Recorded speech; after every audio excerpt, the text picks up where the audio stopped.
Today, I would like to discuss what advertisements tell us about race, gender, and sexuality. This is now one of the most often discussed questions in the social sciences and humanities about advertisements from a social perspective.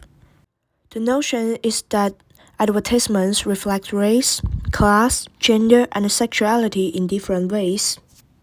And we will learn a lot of mainstream cultural interpretations of this big social aspect by looking at a film of 80s. I would like to start by drawing your attention to definitions of the words I will be using. The chosen media test is a Lee James from Body Optic campaign in the 2018 spring. The whole campaign was shot by photographer Ron Wing, centered around expressing formality in women. If we look at the photo AD, here is an example of very obvious commercial use of the sexuality. This lady is in a precarious position, her backside is in the middle of the AD. So what we have here is a suggestive, ready commercial for final line. Nonetheless, sex is strongly incorporated into the advertising mechanism. The topic of whether or not this exists is other.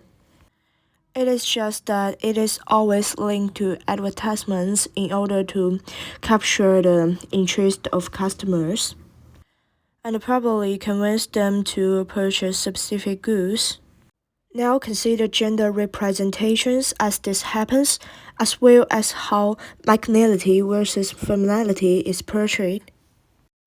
The use of sex appeal in advertisement to help promote a certain good or service is known as sex in the advertising. Gender is found in promotional ads for a wide variety of packaged products in today's marketing advertisement. Provocative photographers and hypersexualized women and men in suggestive outfits and postures are often used in the advertisements to promote items such as clothes, drinks, cosmetic goods, and fragrance. Advertisers like Lin Jeans, Victoria's Secret use these photographies to cultivate a seductive advertising presence.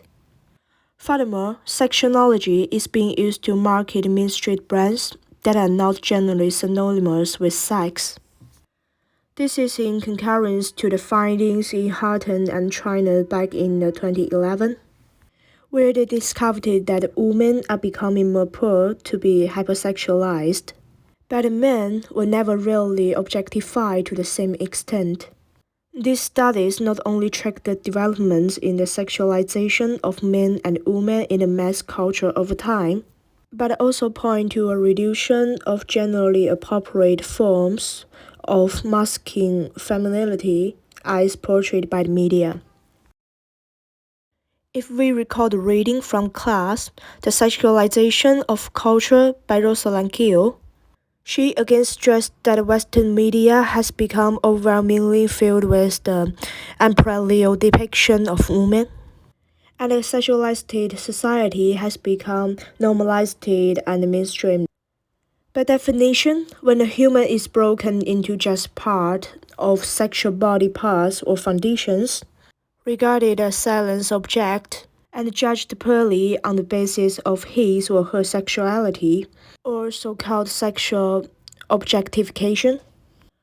And she also observes a significant change in women's representations in the visual culture from sexual objectification to the sexual subjectification. In media depictions of women, as well as media and society directed at girls and young women, the new forms of yearns for formality has been established, along with more involved and seeking sexuality constructions to capture male gaze, or in other words, sexualize women for male viewer. Girls and young women are represented and portrayed as entertaining, consumption-focused, and more empowered, confident and defined socially and mentally.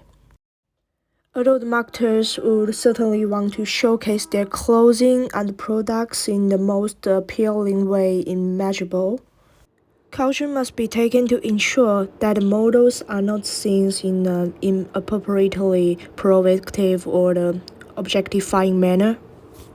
When we think about it as a whole society, perpetual sexual objectification causes women to rationalize society's pressure, and leading in habitual body scrutiny and self-consciousness, which raises in scrutiny of body dissatisfaction and performance distrust and reduce the levels of flow. And it's clear to me that the sexuality was brought heavily into the selling process. And in the advertisement, she's relaxed and loving. And she's not doing anything particularly noteworthy apart from being attractive. Marketers should not interpret this to imply that all ads for these items will be appropriately. And caution should be exercised to ensure that the commercials are not excessively risk or even the public to consider the model's women as objects. Okay, this is the end of my presentation, and here is the reference I used. And thank you for listening.